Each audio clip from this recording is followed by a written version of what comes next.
Setelah wanita itu berubah menjadi ular berbisa dan membuka kotak itu dan mengaktifkan kemampuan tembus pandangnya dan bersiap mencari inang untuk melahirkan seorang anak. Saat melarikan diri, dia menelan kapsul mutasi, tidak tahu bahwa itu akan membuat tubuh puluhan ribu kali lebih besar. Para ilmuwan menyadari bahayanya, segera mengejarnya. Karena panik, ular berbisa itu lari ke dalam ruangan. Untuk menemukan ular berbisa, para ilmuwan menyebarkan kacang tanah di tanah sehingga setiap kali ular berbisa bergerak, kacang akan membentuk jalan. Wanita itu segera mengambil pisau dan melemparkannya ke arah ular itu, tepat mengenai titik vitalnya. Hal ini menyingkapkan wujud asli ular berbisa itu dan ia terjepit di tanah, tidak dapat bergerak. Melihat hal itu, perempuan itu pun menginjak ular itu, mencabut pisau panjang dari badan ular itu, lalu membelah perut ular itu menjadi dua bagian. Lalu ia mengulurkan tangannya siap mengambil telur ular itu untuk penelitian lebih lanjut. Tak lama kemudian, telur ular itu tumbuh semakin besar berkat bantuan obat-obatan para ilmuwan. Melihat waktunya sudah tepat, orang tua itu membawanya kembali ke laboratorium dan bersiap untuk penelitian lebih lanjut. Tanpa mereka sadari, hal itu akan membawa pada bencana. Tak lama kemudian, ular kecil itu menetas. Para ilmuwan tidak mengetahui bahwa ular telah membuka fungsi mutasi baru. Ketika para ilmuwan tidak siap, ular kecil itu membalikkan kotak itu dan melarikan diri,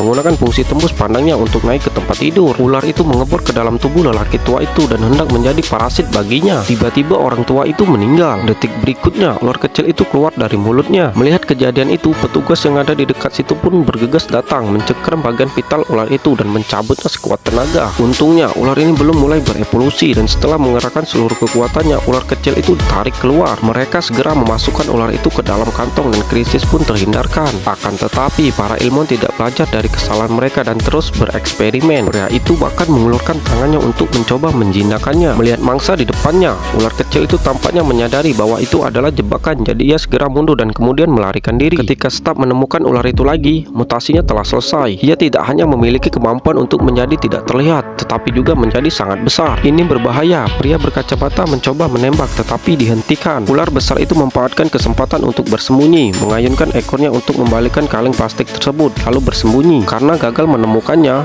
wanita menyemprotkan dengan alat pemadam kebakaran. Pada saat ini, ular besar itu diam-diam mengikuti. Sesuatu yang lebih mengerikan terjadi. Memanfaatkan situasi tersebut, ular itu menggigitnya. Anggota tim yang lainnya mendengar suara itu, bergegas menghampiri, tetapi mendapati orang itu sudah pergi. Tiba-tiba terdengar suara aneh di belakang mereka. Mereka berbalik dan melihat seekor ular besar muncul di belakang mereka. Namun ia tidak berniat menggigit atau menyerang. Sebaliknya, ia mengeluarkan raungan menyakitkan. Segera setelah itu, perutnya dilukai dan ular besar itu terus merontak, tetapi tidak berhasil. Detik berikutnya, wanita merangkak keluar dari perut ular itu dan ular besar itu berhenti bergerak. Pada saat ini, fungsi silumannya perlahan memudar dan wujud aslinya terungkap setelah beberapa saat. Para ilmuwan tidak pernah membayangkan bahwa benda ini akan tumbuh begitu besar.